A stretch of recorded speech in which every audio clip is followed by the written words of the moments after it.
Hello, James. Hello. Oh my god, that was so loud. I said it very calmly. I know, but like my buds are too hot.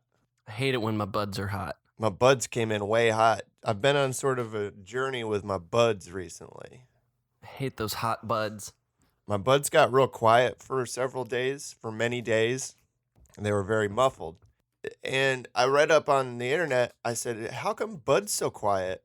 And the internet says when you jam a tiny little mesh screen into your ears every single ding dang day, a lot of times you're going to be cramming earwax into that bud. Because wax is in your ear, you cram a bud in your ear, guess what? You're cramming wax in your bud. Yep. So the best way, I read two good ways to get the wax out of your bud, and one of them was to use a Q-tip and some rubbing alcohol. And I tried that. Still had soft buds. Buds still too quiet. So then I read something else that said brush them with a toothbrush and suck on them. That sounds gross. I tried that. Guess what?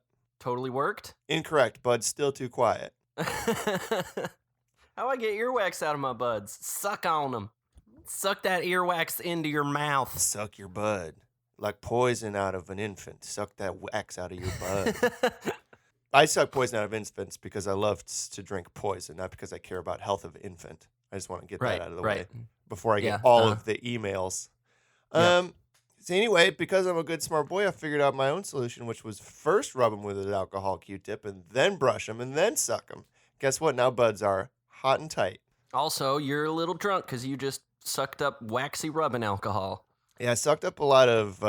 I also, as a side benefit, invented my own new hot alcoholic fermented beverage. It's called Waxanol. It's earwax and ethanol. Blah. Gross. It tastes really bad, but horrible. I work in craft beer for a living, so I know for a fact that people love stuff that tastes bitter and nasty. They're fucking crazy for it. Yep. Yes, I'll have your quintuple IPA, please. This is just a jar of hops, sir. Yep, that's what I want. I'm going to chew them. I'm going to eat them dry, and I'm going to make eye contact with you as I do it. Hey, James, speaking of sucking poison out of a baby, which is a bit of a spoiler for the TV show I'm about to talk about, but it's a pretty vague one, I guess. Have you heard of something called Miss Sherlock? No. I've been obsessed with it. I've been binging it lately. It's very, very, very good. It's an HBO show, but they did one in Japan this time. Okay, So they did one in Japan. It's HBO East. It's a Japanese show, but it's about Sherlock Holmes, except Sherlock and Watson are both ladies. Mm-hmm. And they live in modern Tokyo and solve the mysteries, and it's very, very, very good. It's charming and wonderful and delightful. It sounds very, very good. James Watson, her name is actually Watto, but they address her with an honorific, so they call her Watto-san. That's so good! It's very good. That's very clever. Anyway, that's a show that I like, and that's been Phil's stories about sucking wax and watching shows. Yeah. That's what our podcast is about. Yeah, and I know that we did promise you last week that it was now an ICP podcast, but it's not gonna be. We're good on that. I mean, I guess I'll leave it up to you, James, because I do feel like it's maybe time to start the podcast. Would you like to start I almost called them the International Clown Posse. They are, Phil. Would you like to start an International House of Clown Posse podcast, or would you like to start a movie repair podcast? Oh, man. International House of Clown Posse. That just sounds delicious. But let's do our movie improvie podcast. It's just frozen Eggo pancakes soaked in Faygo. They call it an Eggo Faygo, and it tastes like garbage.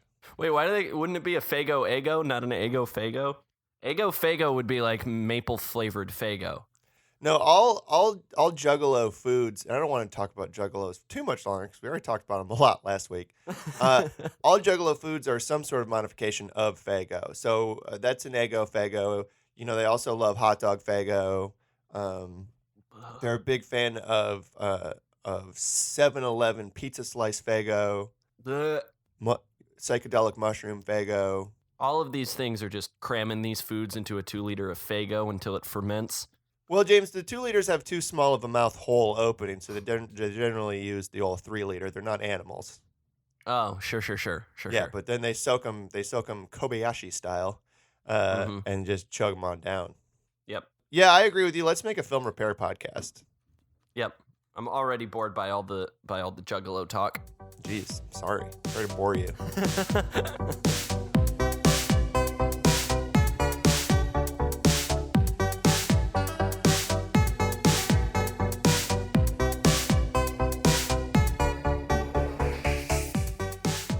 Welcome to Movie Improvie.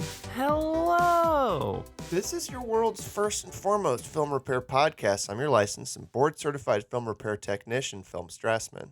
And I'm your executive film form, James Kettler. Thank you and welcome to the film repair department, James. Yes, it's nice to be here.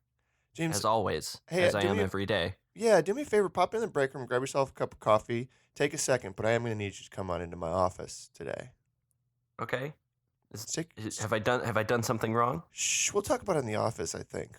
I don't want to do it I don't want to do it out here in front of Karen. You know how she gossips. All right, well.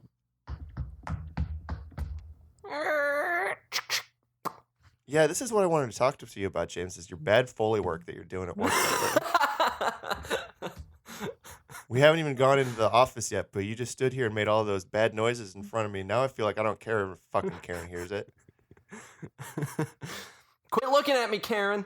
Karen, you can look at him if you want to. He deserves this. Stop. Shut up. You're ruining all of our pictures with your bad Foley work. Everyone knew that wasn't a door that opened. You sounded like a cranky vulture. I'm sorry. Look, I just haven't been getting a lot of sleep lately. You know, there's the kids. The kids are bad at school. It's a real drain on me. I hear you. I'll do better. I hear you. And I've got an old saying that served me really well in this business about problems that you have at home. Mm-hmm. And that saying is, I don't fucking care about them. They're your problems. This is a capitalist endeavor. We don't give a shit about your personal life. No, we're here to get paid to repair movies. Also, Phil, I didn't realize you were my boss. When did that happen? Exactly. I never said I was your boss. I just wanted to yell at you at work, and that's my right. Oh, okay. Yeah, it's true. Right. You went along with it. So what's that say about you? Hey, Phil, if you step into my office, I want to talk to you about something. Please start wearing pants to work. See how I did that? You're not my boss. I don't want to talk to you about shit. Please just put on pants at work, Phil. They stifle my creativity. I know. We all like having breathability for our genitals so we can think of good movie fixes, but everybody else here wear the pants. Science has done the studies, and the studies have shown that 90% of creativity come out of leg. My leg needs to breathe ideas, James. Do you want to suffocate my leg? Do you want to suffocate my ideas? Do you want to suffocate me, your brother, Phil, who you also work with? No. Okay. No. James, you know what? I'm so upset. I need you to come into my office. Pass. Can we fix the trailer maybe? Yeah. There's some bad ones I'm looking at. I'm looking at some that look bad. I'm looking at one right now called All Right Now with Colby Smulders, and it appears to be an It Follows style horror film where Colby Smulders is stalked by an acoustic guitar. Oh, I see it. Someday you'll learn 3 chords on me and not anymore. Like, look at it. Now that I've clicked through on it, that the tagline is break free, and the guitar is like even out of focus back there. It's so menacing, James. You'll play Wonderwall with a capo at parties and drive everyone crazy. Ooh. The only thing you know how to play is Smoke on the Water, but power chords sound really stupid on me because I'm acoustic. Actually, you can't even do it with power chords. It's just single notes on the lowest string. And you always flub them up. It's like, it's terrible. All right, let's watch this trailer. I really thought Mumblecore was dead. I'm going to be completely honest. I don't think that's maybe a bad movie. It looks like it might be a decent movie, but that trailer was bad. The trailer was edited together in a really slipshod kind of a fashion. So the trailer is for a movie where Colby Smulders is a rock and roll star from the 1990s who decides to go back to college and fuck boys. Yeah, but she didn't actually fuck any boys in that trailer. She fucked a man who was her age. She fucked a man with a delightful man with a dad bod. So should we just make the Guitar It Follows movie? You read my mind. Yeah, I think this one's just that one now. So yeah, it's the guitar. They follow you around, and the guitar eventually catches you, and it makes you into an insufferable douchebag at parties. Yeah, once the guitar gets you, it's stuck on you. And I think the way the guitar passes from folks to folks is, how every insufferable person with a guitar at a party is inevitably going to hand that guitar over to somebody else and be like, I heard that you played guitar. We should start a band. Do it here. You do one. And then that person gives it, and they're like, well, I guess I don't know. I know this one Dashboard song. Okay, check it out. Oh my God. Oh shoot, now it's on me. That person wakes up the next morning and they see the silhouette of the guitar across the street, and they hear its softly strummed words. Now, does it shame you for not practicing guitar enough in your own life, or is it trying to seduce you into taking it into its arms? No, Phil, it doesn't want you to practice. If you practice, you might actually become good. It doesn't want you to be good. It wants you to be super mediocre the whole time and just really insufferable about it. So guitar wants you to just be like, oh, look, I can finger pick Hey There, Delilah, and that's as far as I'm going to go with that. Have you guys ever heard of a little song called Blackbird? I can't sing it, but I can strum out the first 30 seconds of it real good. Not the other parts though, because then there's like add nines in the chords. I don't fuck with that. I'm not here to go to math class. Just want to be a rock star. Yeah. Shall we fix another trailer, James? Yeah, I think we shall. Yeah, I'm gonna want to check out Another Time. Okay. Another Time looks bonkers. It looks like a time travel romance of a movie. Yep. With some people I vaguely recognize but can't place. Oh, you don't recognize Justin Hartley, Chrishell Stausch, and Ariel Cabal? I don't. Well, let's watch this trailer. Let's reinvent the world for love. This is a movie about a sexy dude who wants a girl that has a boyfriend, so he invents time travel to go back in time and steal her from her boyfriend before her boyfriend is her boyfriend. Yes. And so he goes to Time Travel Dad's house with all of his equations, and he says, Time Travel Dad, use your garage to help me solve equation.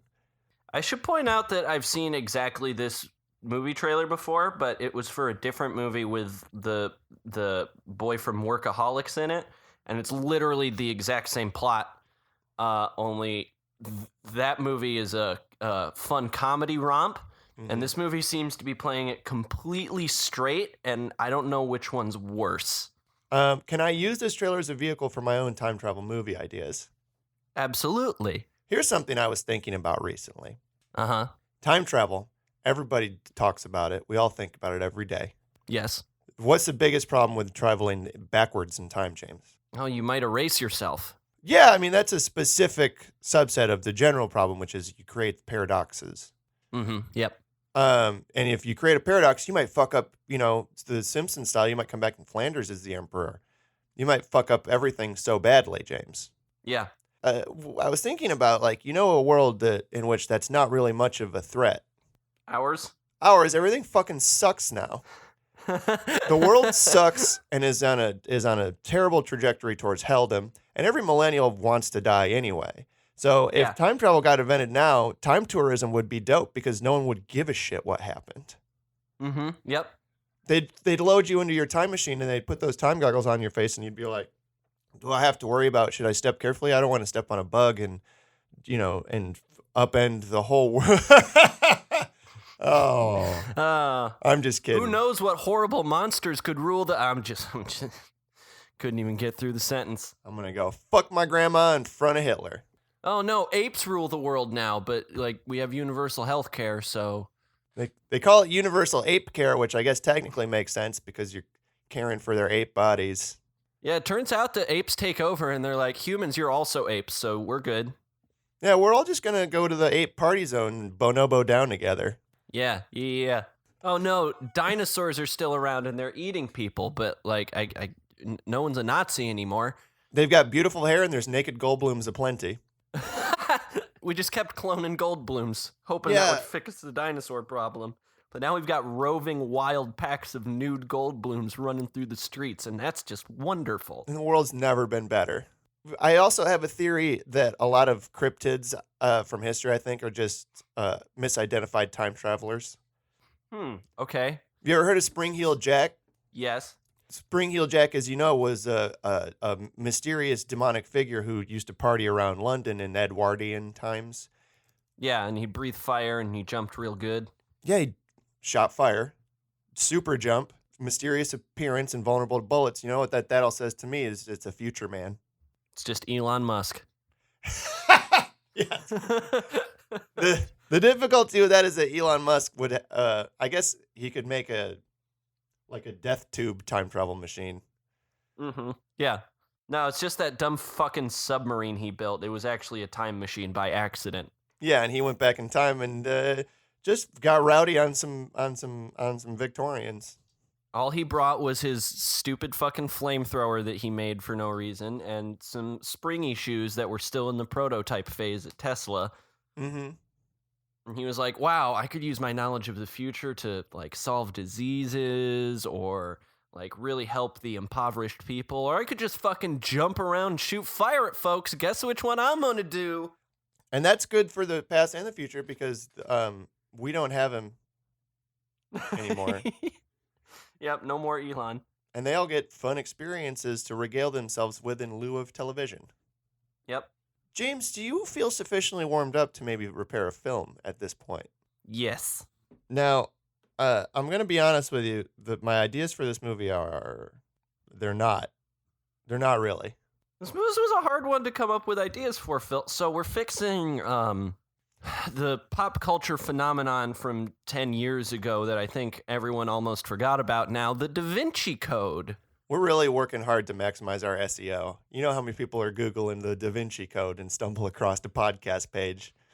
Yeah. Here we are. You know how many people still give a shit about the Vinici Code in 2018? Well, maybe James, maybe that's our idea. Is there a way we can look for the most Googled conspiracy theories and then make our movie about that one instead of the Knights Templar? Ooh. Well, right now it would just be QAnon. Yeah, I don't want to make a QAnon movie. Yeah, also, I'm good I think with that. we might have already.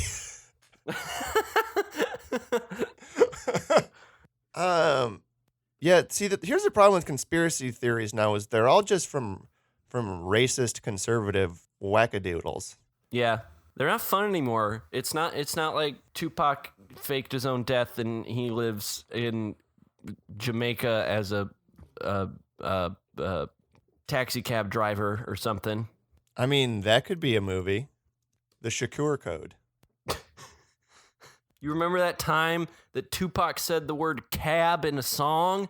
You've got a really wild out, big old goofy hair Tom Hanks, in the blackboard school, and he's scribbling down every single lyric to every single Tupac song, but all the letters are spaced out, and then he's drawing big circles around sets of letters, and he's like, look here, see how it says, here's an I, and then there's an M underneath, and then ALIVE, if you use the cross-section here, and ITS down here, it's like, if you look at this, the message was there the whole time. It says, I'm alive, it's chill. What about all the letters you didn't use? Shut up. Those are more messages. Look, also it says over here it says I'm sorry, Biggie.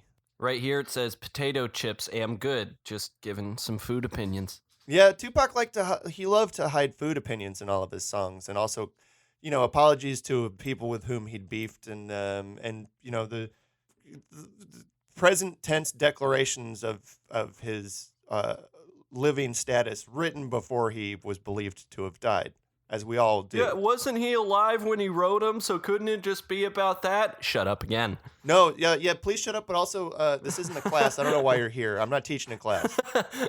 I'm doing my own personal work that I believe in. You all just showed up to heckle me. But no, let me show you down here where it says I'll also be alive in the future, and I'm sorry again, Biggie, I didn't actually do sex on your wife. If I get shot to death, I didn't actually get shot to death. Yeah, no, see, these letters I've circled over here. Now, if you convert them, each of these letters to their alphanumerical coordinate, and then convert that to, of course, that number's corresponding element on the periodic table, convert those back to the letters belonging to that element, and then move each of those letters in the sequence up by 4, as we all know that 4 was Tupac's favorite number. Now you're going to see down here it says that I'm planning on faking my own death and pretending to get shot. It's not real. I live in Boca Raton with all my friends. If we rearrange all of his songs into iambic pentameter, they become fucking unlistenable. It's not part of the conspiracy theory. It's just something I tried. I wanted you to know about it. It did not work. I don't want to dookie on your bit, but Tupac actually wrote a lot in iambic pentameter. Fuck, god damn it. James, have I ever talked about on this podcast about my hatred of iambic pentameter and belief that Trochaic Tetrameter is leagues better. Yeah, dude. Trochees are dope. Poe had his shit together. All the good words are trochees. Iams are bullshit. Mm-hmm. Even I am is a trochee. Yeah. I am would be an I am. But I am. What is that word? It's an I am. That's emphasis on the first syllable. That's a trochee. Speaking of trochaic tetrameter, you know what's something in trochaic tetrameter? What? Is Teenage Mutant Ninja Turtles. Mighty Morphin Power Rangers. Well, but I'm just saying that because I have an idea here that I called the Michelangelo, Leonardo, Donatello, and Raphael code. Yeah, I was trying to think of a title for that too because I did have that exact same idea.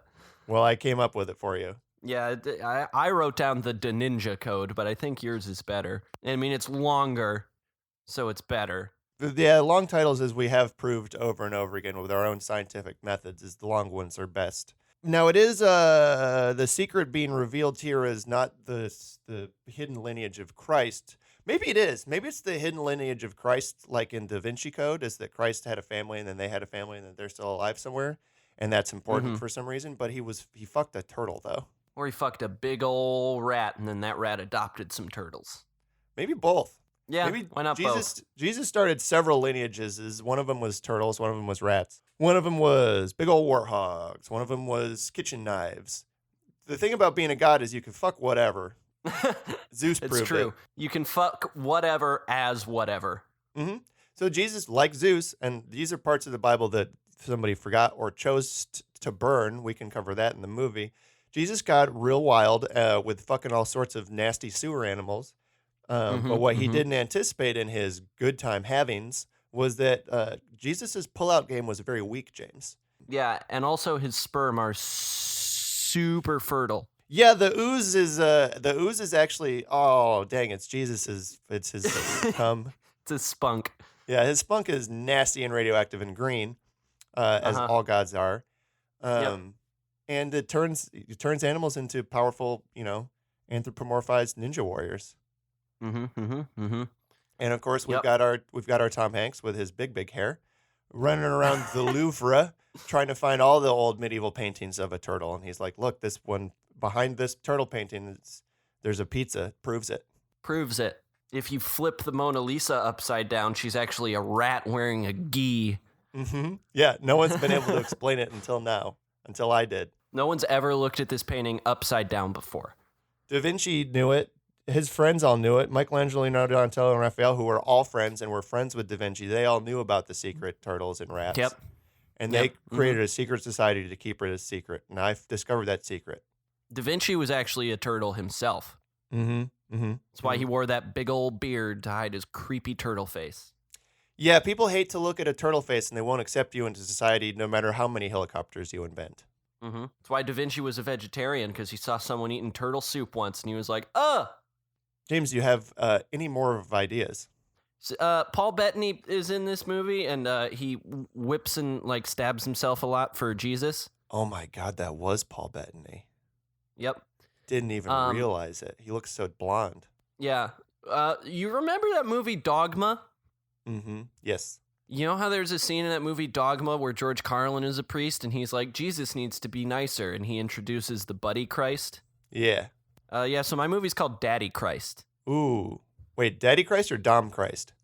Daddy Dom Christ? Daddy Dom Christ. Daddy Dom Christ. So it's Jesus, and he's shirtless, and he's wearing ripped up Dom jeans. And a big old, panthro leather harness. And his dick is out of his pants, and it's got a cock Yep. ring on it, and it's so Yep. swolled. No, not a cock Yep. ring. One of those dick cages. Yep. His dick's out. It's got a dick cage on it. Yeah, he's wearing his harness. He's got a leather hat on. Got all sorts of different colored bandanas hanging out of his pockets because he's down to party in whatever way. Ooh, and his hat does still have the crown of thorns on the inside because he is into it. Yeah, there's a little bit of blood running down his face, and he's got a cat of nine tails, and he's looking real stern. Yeah, and he just wants you to punish yourself for him, for your sins, for all those nasty, dirty sins you did. Punish yourself for all those dirty, dirty sins that you did. You've been very bad, and Jesus is here to make you punish. Yeah, so it's kind of like Christianity now, except they get to fuck. Yeah, way more.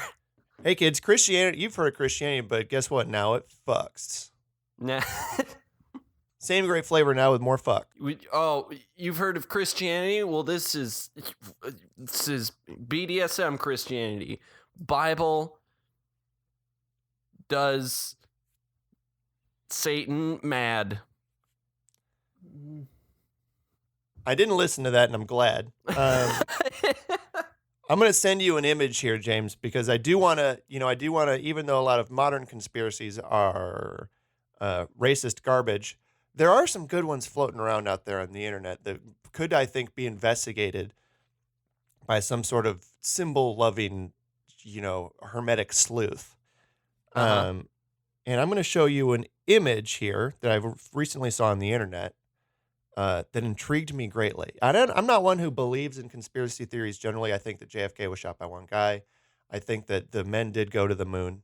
I think that GMOs are good, and there's no such thing as chemtrails, and 9/11 was the work of, 19 mostly Saudi Arabian terrorists. However, once I saw this image, James, I'm not going to say I was convinced, but I was intrigued. It made me want to learn more. Sure.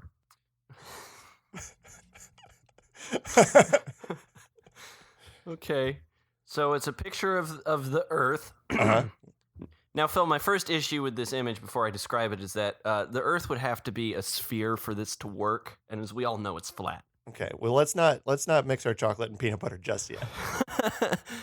It's a picture of the spherical Earth, and there's a big stone man going through it at different points. So his head is poking up on one side, Easter Island. Yep. His little toesy woesies is poking up through on the other side, Stonehenge. Which is directly across from Easter Island. You look at any globe. Yep. And then directly in between those two things is his big ol' stone peener sticking out of the earth, and that, of course, is the Washington Monument. Now, what's intriguing to me about that in particular is that Stonehenge and the Easter Island heads are both ancient, whereas the Washington Monument is a more modern, I guess, emergence. Which makes me wonder, like, what happened between those thousands of years to make this Earthman get so excited? I think we know the answer, James. Democracy. Oh. He's horny for democracy. America dumped all that tea in the harbor, and this giant stone man who lives in the earth was like, yeah, that's what I like. Yeah, no kings, no gods. Fuck yeah. Ooh, yeah, no taxation without representation for you. Fuck yes. I like that idea. Maybe that's our conspiracy theory, too, is maybe, as democracies and Western liberalism have become more emergent, even though they may be on the decline at this point, which we could do some measurements to see if that Washington Monument is actually getting smaller as democracy becomes less prevalent in the world. But I think that, through his subtle earth machinations, this giant creature has been influencing human progress in order to lead us towards more democratic forms of government because it makes him so fucking horny. Yeah. We're all just here dancing on him shell, doing what his bidding in order to get him rocks off. And I say rocks as in he's made of rock, and the rocks are his testicles. And also, he comes rocks, and eventually when all oppression is eliminated, the Washington Monument will just shoot boulders into the sky. Yeah, and bring about the end times. Yep. So, I know what you're going to say is that there's other Easter Island heads, and those ones are just statues. That people made of the first one. The people on Easter Island saw him head, and they were like, well, we gotta Gotta just copy that. I just need more of those, He please. seems lonely. Well, I'm going to make you some friends, and you all have to help me. And he's like, no, vote on it. Vote on whether or not to help. But of course they didn't listen. You were going to say something about the rock jizz? Oh, yeah, well, I was just going to say, you know how the Washington Monument's like 2 different colors? Mm-hmm. That's because that's from where his erection got bigger as more stuff got democratic. Oh, okay. I thought you were going to ask if the giant stone man inside of the Earth come rock into space, does it push Earth backwards? The answer is, of course, yes, it does. Yeah, directly so into the sun. simultaneously get pelted by his rock jizz, and then that also pushes us even further, and then we burn up in the sun. Now, does that not imply that like an oppression-free, fully democratic world is a sign of the impending apocalypse? Yeah, I mean that's the thing about the apocalypse, James, is all sorts of stuff can bring it around. It's a real minefield out there. Yeah, that's true. That's true. But I think once this big boy goes into the sun, I think it bakes the Earth off of his outer shell, and then he emerges in his final form like like a beautiful butterfly. Mm-hmm. Mm-hmm. So that's one idea for a movie. That's what we do here, right? These are all movie ideas. Yep. Uh-huh. This isn't an idea yet. It's more just a jumping off point that I kind of want to brainstorm with you. Yeah, I do those too when I don't have any good ideas. And hope that you'll come up with something for me. So this movie is about a symbologist. Yeah. A totally real career that one can aspire to. Mm-hmm. He looks at symbols real good. He gets tangled up in crazy adventure. Sure, as do we all. And you know that movie Indiana Jones? Mm-hmm. So he's an archaeologist who gets tangled up in some crazy adventures. And then you know that movie Jurassic Park? Yeah. So those are paleontologists who, through their job, all get tangled up in wacky adventures. Plus one chaostician. Oh, yeah, plus one. Yeah, that's right. You know what all those jobs have in common, Phil? They're all ologists. In real life, they're boring as shit. So what are some other scientist jobs that we can make very cool through the power of movie misadventures? Ooh, okay. Let's Google topologists. Oh, no, that's just topologists now. That's a thing, yeah. That's already a thing. In mathematics, topology is concerned with the properties of space that are preserved under continuous deformation, such as stretching, crunching, crumbling, bending, or not tearing. Oh, but not tearing and gluing. What? They don't tear or glue, Phil. They won't tear or glue. They're topologists, not a terrorist. So in the topology movie, I don't know what they're doing, but I do know. So, Indiana Jones, he afraid of snakes. And Robert Langdon, he claustrophobic. Mm-hmm. The thing the topologist is afraid of is a fucking craft store. Yeah, too much glue with that Joanne Fabrics. No, thank you. Oh no, Michaels. So I've found Why it have to be Michaels? I found a mental floss article here called 15 Ologists and What They Study. And the stock photo at the top is pretty wild. It's a gal with some science glasses on. She's pointing with chalk at a chalkboard, and on the chalkboard it's just written the word eggs. Oh, so that's an oolologist, is someone who concerns themselves with eggs. So going back to our giant stone erection man hatching movie, I think an oolologist would be the one doing the mystery solving there, because he is in a big old egg. Oh, he realizes the Earth was an egg the whole time. Now, what about, this is a good one, a vexillologist. Are people who study flags. A lot of clues in those. Mm-hmm, mm-hmm. Hey, you ever notice that, like, lots of flags look exactly the fucking same and are just, like, the color stripes are in different orders or orientations?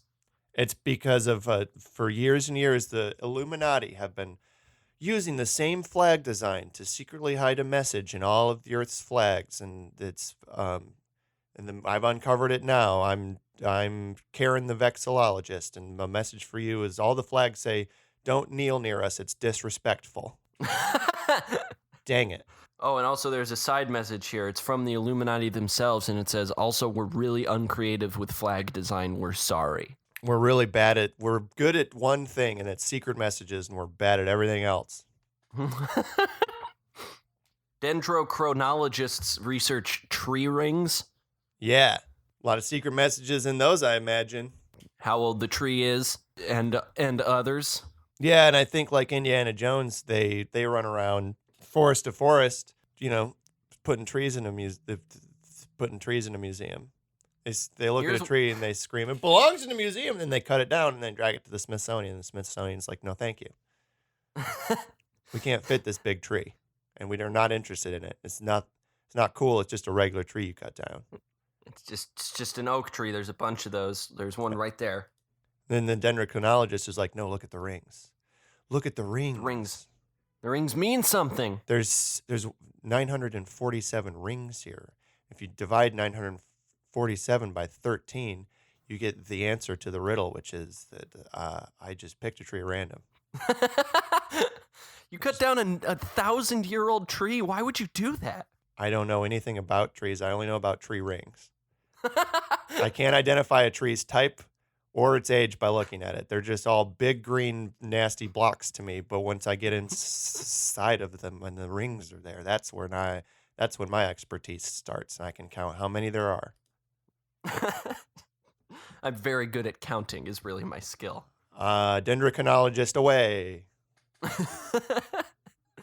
What about a cryptozoologist? Ooh. But it does take place in a universe where that's like a respected field of study. James. A cryptozoologist studies cryptids, right? Uh-huh. If they studied the ghosts of dead cryptids, would they be a cryptoboologist? I was really into the cryptozoologist idea, and then you brought that to me. I think it's still in a world where cryptozoologist is a really respected opinion and everyone believes that cryptids are real, but nobody believes in ghosts, and so the cryptoboologist is a real crank. Or maybe someone just comes to the cryptozoologist and is like, "We think there's a Bigfoot ghost." And the cryptozoologist is like, "No, maybe they do believe in ghosts, just not for cryptids." Bigfoots don't have souls and therefore can't have ghosts. Your whole field of research is idiot garbage. No, look at this painting I found. That's a painting you did of a Bigfoot that you just painted blue. It proves it. I've hidden all the secrets. You just eliminated that Bigfoot's feet and gave it like a spectral ghost tail. So now it's not even a Bigfoot anymore. It's a skinny tail. Come to the forest with me. Come to the forest and we'll hang out and we'll wait and we'll look for evidence for the Bigfoot ghost. And also there might be a chupacabra ghost there too. No one wants to be in a forest with you ever. I don't trust that for a goddamn second, Brent. That's incredibly rude.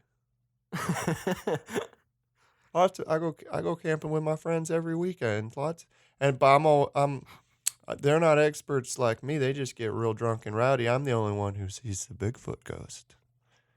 And I say, "Shh, did you guys hear that? It sounds like a spooky moan and a howl." And they throw their beer cans at my head and they say, "You shut the fuck up, Brent. We don't care about your Bigfoot ghost. We just want to get rowdy and fuck these logs." You shut the fuck up, Brent. Trevor's about to play Wonderwall on his acoustic guitar. We're all listening patiently. And then a Bigfoot ghost came and killed all of them and broke the guitar. And that's how I know about them. Brent, from that story, it sounds like you just murdered all your friends for not believing you about Bigfoot ghosts. And I'm going to back away slowly now because I also don't believe you about Bigfoot ghosts.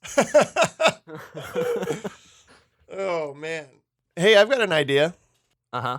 It's, so lots of, here's about another thing about these conspiracy theory movies is you've got Da Vinci Code, which is about stuff that happened in Jesus' times that Da Vinci hid clues about in history times. And then you've got National Treasure, which is Nicolas Cage looking up a bunch of stuff that happened in American history times. And you've got Indiana Jones looking up a bunch of stuff that happened in ancient Bible times. Yep. But that's all too old for me. I don't care about that stuff, James. What about a riddled mystery film, but it's about something more relatable to me as a millennial? Fidget spinners? Well, I just have a title, and it's only 90 kids will uncover my cryptic riddle. Only 90s kids can solve this cryptex. Yeah, and I think maybe the cryptext is hidden in old episodes of Doug and Moon Shoes. The map to the cryptext is hidden in old episodes of Doug. The cryptext itself is in the abandoned Nickelodeon Studios building at Universal Studios, Florida. Yeah, and it's made out of a series of slap bracelets. That you got to slap to the right letter on your wrist. Yeah, in the correct order, and then it gives you the next clue. Oh, now we have to... Now we got to watch every episode of Dexter's Lab backwards. Yeah. Fromage du omelet. What does that mean? What could it mean? You tell me, you're the oologist. Oh, see, if you put all of the title cards from SpongeBob where the narrator says that a period of time has passed together, it spells out a number, and that number is a geographical coordinate that's going to lead us to where the bucket of slime is. Yeah, and then we'll drink it and we'll all die. The end of this idea. What else do you have, James? So, okay. So there's the beginning of this movie, the curator of the Louvre is shot by Paul Bettany. Uh-huh. And as he slowly bleeds to death for like 40 minutes, I guess, he's just crawling around the museum, like painting stuff in his blood. Yeah, like any of us would. Just not even one place, just like all around the museum. So this is kind of a weird idea. It's a movie. I call it Blood, Sweat, and Tears. Mm-hmm. And it's a biopic about the band Blood, Sweat, and Tears and their rise to fame. No, it is a biopic. Yeah, it's about a person trying to complete their masterpiece that they are painting in their own blood before they bleed to death. It's the original Race Against Time. Yeah. And I think there's a big setback in the movie when they realize that. Have you ever seen that movie, Gerhard Richter Painting? No. It's a documentary about the German expressionist painter Gerhard Richter, and his paintings are like all sort of or a lot of them are abstract expressionism. In this period, he was working with a lot of sort of like off-whites and tones, and he's making these paintings on this massive, giant scale, using these like big metal sheets to like smear paint around and stuff. And he puts all this work in this painting, and then there's a couple of days where he just come and stare at it for a while. And he leaves, and he come and stare at it for a while. And then after a couple of times like that, he just paints it all over in white because he decides he hates it and wants to start over. Jesus. So I think there's a point in this movie where this painter is looking at everything they've done with their blood, and they're really fallow looking, and they're like kind of trembling as they hold the brush, and they're just like, oh, nah, well, nah, dang it. Shoot, I don't like it anymore. Got to start over. They just hose off the canvas. They hose off their tarp-covered canvas that they've been painting on. With their blood. Mm-hmm. Yeah, and then then it's a big rush to the finish before they finish their painting and then promptly die. And their painting is, of course, of Pregnant Sonic the Hedgehog. Oh, I was going to say photorealistic Jack Sparrow, but yeah, Pregnant Sonic is good too. Yep, Pregnant Sonic, photorealistic. It's like those pictures you see online all the time where someone's like, "Oh, this is what the Simpsons would look like if they were real people," and it's always horrifying. And it's that, but it's Sonic the Hedgehog pregnant. And of course, Sonic the Hedgehog pregnant is soaking wet because every fucking photorealistic painter has to paint people covered in water. They're always just soaked moist. with water droplets, moist and shiny. No one will know how good a painter I am if I don't paint you covered in moist water droplets. Yep, So I think it's photorealistic pregnant Sonic in labor. It's covered in very sweat. Sweaty. So sweaty. Yeah, and Tails is just starting to peek out of Sonic's vagina. Can we delete all of the recordings that contain you saying Sonic's vagina? Can we just burn our computers to the ground, please? I don't want to do this podcast anymore.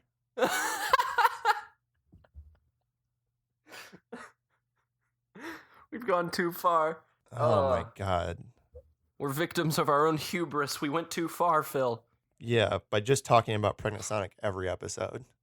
It's bound to happen someday. I've got an idea here that's not so much an idea as apparently my attempt at writing a relatable joke. Mm-hmm. It's getting pretty late when I did this one. Do you want to hear my relatable joke that's masquerading as the title of a movie idea? Uh-huh. The location of the ancient relic is described in an email I've already waited a little bit too long to reply to. Yeah, it's pretty good. Because I'm not going to read that. Yep. Because it fills me with shame. Yep. So it's just lost to history, I guess. I'm out of ideas, James. Yeah, I am also. James, we've been recording for over an hour. Are any of these meanderings and ramblings an actual movie idea? I'm going to be honest, the only one that's sticking out in my memory is Cryptogeologist. The guy investigating Bigfoot ghosts. Uh-huh. I'm not opposed to that one. I'm also not opposed to giant stone guy live in the earth has rock penis. Yeah, that one's good. I don't know what the plot is at all, and that excites me. That's what we got to work out, Phil, but it is a good idea. All right, so we're going to make the movie about the big stone earth erection man that I got from the tweet by @PrettyBinLaden. I'm just going to go ahead and assume that they had made the image. I got no reason not to think that. So are we, plot-wise, is this sort of like a Da Vinci Code National Treasure kind of a situation where someone is running around investigating all of the clues, and the clues lead to this conclusion that there is a giant stone man living in the earth with an erection who's trying to bring about democracy on earth and freedom for all people so that he can finally jizz off and push earth into the sun? Yep. I think it's a geologist. Mm-hmm. A cryptogeologist. Okay. They study only the most elusive and mysterious of rock. Uh-huh. Which in this case is, of course, the rock men who live in the earth. Like ghost granite. James. Big Neus foot. The Metamorphman morphic. The Loch Ness Monstone. Oh. Look, it's the Loch Ness Monstone. That's just a big rock in the loch, dude. I threw it there. I drew a scary face on it. I put it there. It's the Loch Ness Monstone. Anyway. They get called to investigate because the Washington Monument, it's been kind of it's been acting strange lately. Mm-hmm. Dude, so I think we open on some news footage. You know, like when movies open on like a bunch, like a montage of news footage, and I think it's like there's like a new like Arab Spring, or there's like a new upsurge in democracy that's being celebrated. Like, oh, we all thought that Western liberalism was retreating, and we were descending into feudal authoritarian states and racist protectionism as climate change advances. But we underestimated, the curve of destiny, and now all new democracies are popping up everywhere. And then it's like, meanwhile, the cryptogeologist gets a phone call. Would a geologist study a human-made monument, James? Is my question, I guess. No, but like most of these guys, like Robert Langton's like, I don't know what I'm doing here. He's just the only one they can call. So maybe this geologist, they're in Washington for unrelated reasons. They're at a big geology convention, or maybe they're best friends with the president, and they just came by to say hello to the president and eat chips and play skee ball. Yeah. But then as they're playing skee ball, all of a sudden their balls go wild, and they get through it. And then they feel a slight tremor, and they're like, an earthquake in Washington, D.C.? That doesn't seem right, but it was a very slight tremor, so maybe I won't take it seriously. And then, somebody runs into the Oval Office where they're playing skee ball, and they're like, sir, there's something we need you to see. It's the Washington Monument. It's growing larger, and now it curves slightly to the left. It's so turgid. I've got a big chart that I've brought here, and it shows the turgidity of the Washington Monument over time. And it's, look, you can see at the end here, it's going up. And then the president is like, shouldn't we call the man who built the Washington Monument? And they're like, well, that's the thing, sir. We checked, and we don't have any record of anyone building it. And the president's like, well, someone must have put these bricks together. And the cryptogeologist is like, sir, Those aren't the lines that indicate separate bricks. Those are veins. I thought Robert Mills built the Washington Monument. Shut up! We've got no record of it. I can't confirm that. I feel like the next piece of evidence is that Stonehenge, and at first this is seemingly unrelated. Stonehenge, the stones of Stonehenge have been like curling inward towards the earth. Yep. Yeah, they're just curling inward very slowly. There's a bunch of tourists at Stonehenge, and you know how Stonehenge, there's the vertical rocks, then there's the rocks that sit on top. The vertical rocks, they start to curl, and the rock that sits on top, it tumble off and crush a tourist. Oh. And so big news story about that. Gotta go investigate that. And of course, they're curved only so slightly, but the cryptogeologist does notice, like, hey, the stones are curling.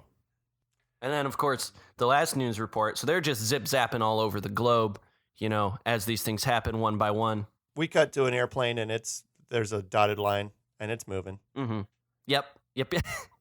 It's moving across the map. Yeah, and of course, while they're in Stonehenge investigating, that map's on fire, too. The map's on fire, and it's burning up parts of the world while they're zip-zapping around on it. Oh, okay. I feel like the map's always on fire when stuff like that is happening. When you're showing a map and there's an airplane and a dotted line going on, I feel like the map's always the transitions are always the map burns up. I think that's a Western thing. That could possibly be true.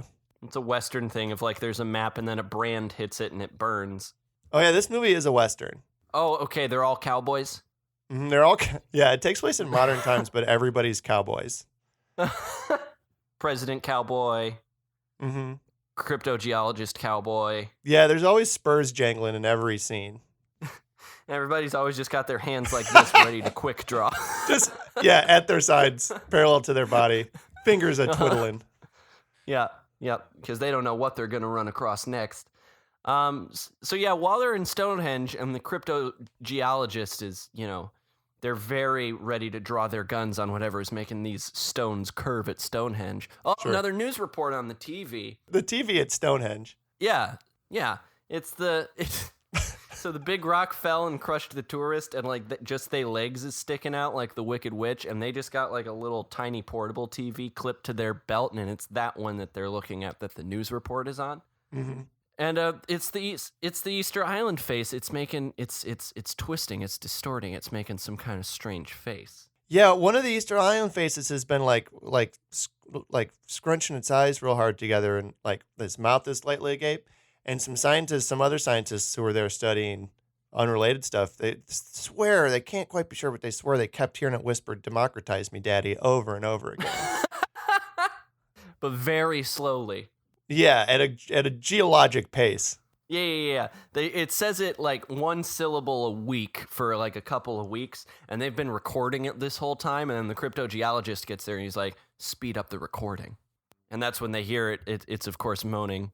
Yeah, then that's when the cryptogeologists, they put two and two together. They realized that, you know, all these events are coinciding with all of these new democracies popping up. And so, you know, they started going to all the world leaders and being like, look, I know that you were democratically elected and you love liberty with everything in your heart, but I need you to become brutal authoritarians for just a little bit. So, because I've drawn a map here of I've drawn a chart.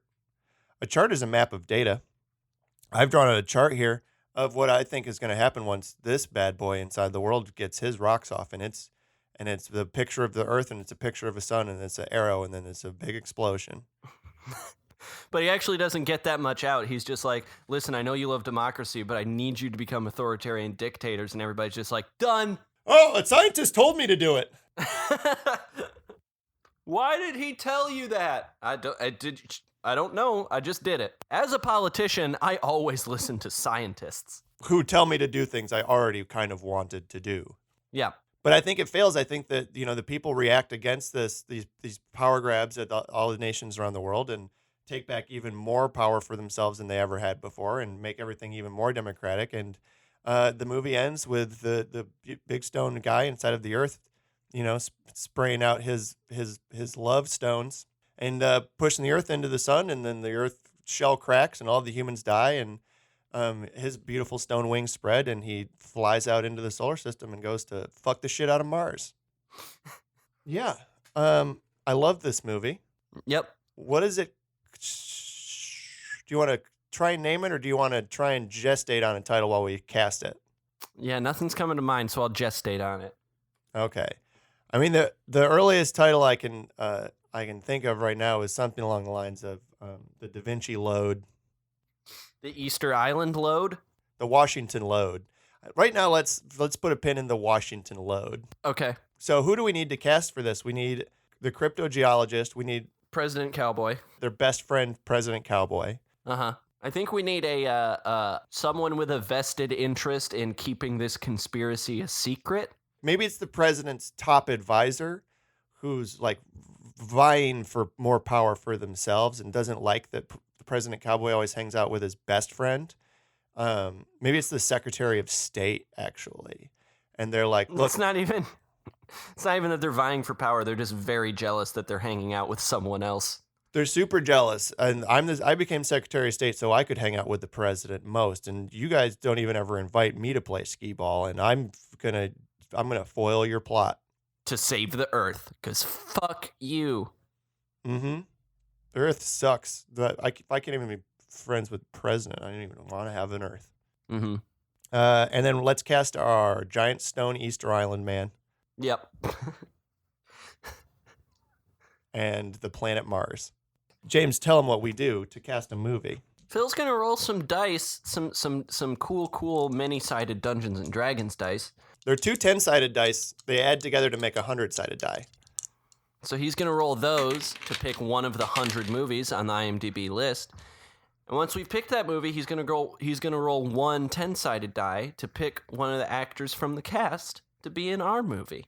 All right. First up, our cryptogeologist from the movie Robin Hood. It's Jamie Foxx. Nice. Radical. Jamie Foxx is our cryptogeologist. And I think let's just have him keep his character name from Robin Hood. He's just Little John. Little John, the cryptogeologist. Can it be Jamie Foxx playing Lil Jon the rapper, the cryptogeologist? Yes. Yes. Jamie Foxx as Lil John, the cryptogeologist. I know that Chappelle's show bit is over a decade old at this point, and it should be tired and hack, but it's still the funniest thing in the world to me, and I love Little John dearly. Turned down for what? The giant stone man in the earth. He's just constantly tweeting about it in all caps. Also, he is a cowboy. Jamie Foxx playing Lil John, the cowboy cryptogeologist. Yeah. Uh-huh. Let's cast President Cowboy. This time we're doing it's from the movie Christopher Robin again. So President Cowboy is going to be played by Ronke Adekoluejo from Christopher Robin and Doctor Who. Oh, she's the most recent companion from Doctor Who. Yeah. Mm-hmm. Word? Yeah, she's going to be President Cowboy, best friends with Lil John, the cowboy cryptogeologist. Yeah. Big old cowboy hat and an American flag pin on her cowboy lapel. Mm-hmm. Big jangling spurs. Mm-hmm.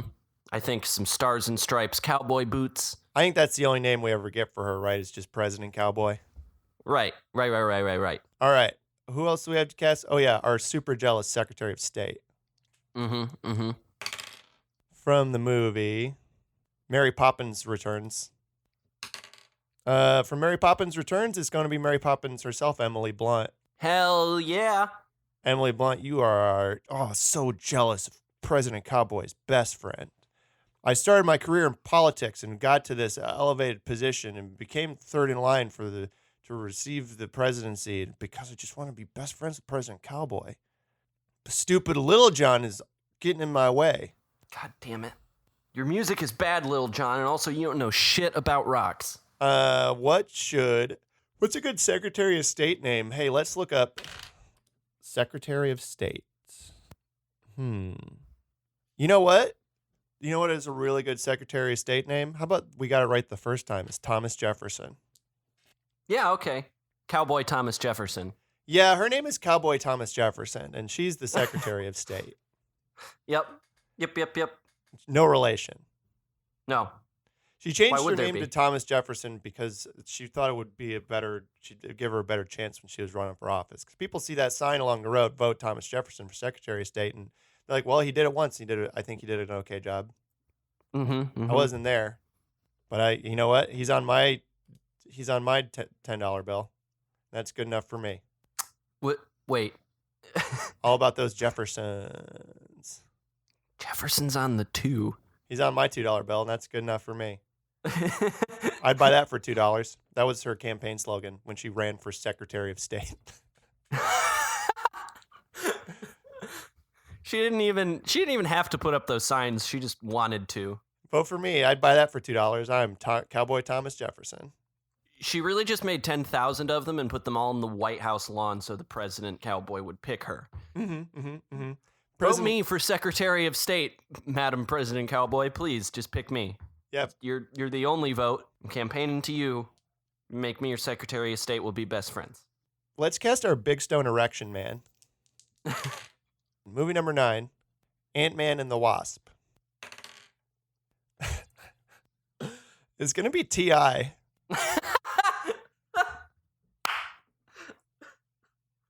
Oh, my God. T.I., you're the big stone man that lives inside the earth. Yep. And unfortunately, T.I.'s only line in this movie, much like Vin Diesel's I Am Groot in the Guardians of the Galaxy movie, all T.I. is really going to have to do is come into the old voiceover studio and just say, "Democratize me, Daddy," a couple of different ways, and maybe emit some moans and grunts. Yeah. Mm-hmm. But it is T.I. Okay, final casting. We're going to cast the planet Mars from the movie Anon. Is there secretly also a person inside of Mars? Yeah, I think so. Okay. Mm-hmm. And it's going to be James Tam from Anon. He's Gotham. He's in Gotham. He's in Iron Fist as Golden Tiger. And so again, James Tam's just going to need to come into the recording booth and just give us a couple of Mars lines like, "Yes, I've been waiting so long for this. Thank you." Mm-hmm. That's it. That's all Mars says. Thank you for giving me what you've got. Oh, I guess so. We would have to bring T.I. back in the booth for one quick, "You're very welcome." Yeah. Mm-hmm. Yep. And then just a few, Yeah. The last 20 minutes of this movie is the giant stone man who once lived in the earth, giving it to Mars. Giving it to the giant stone person who lives in Mars. Mm-hmm. But it just still is in Mars. Yep. Not ready to come out of their shell yet. Nope. James, have you thought of any other better titles than the Washington... What was it? The Washington Load? Yeah. Washington. What if we just call this movie... The Washington Commument. What if we just call this movie Lil Jon's Big Cowboy Adventure?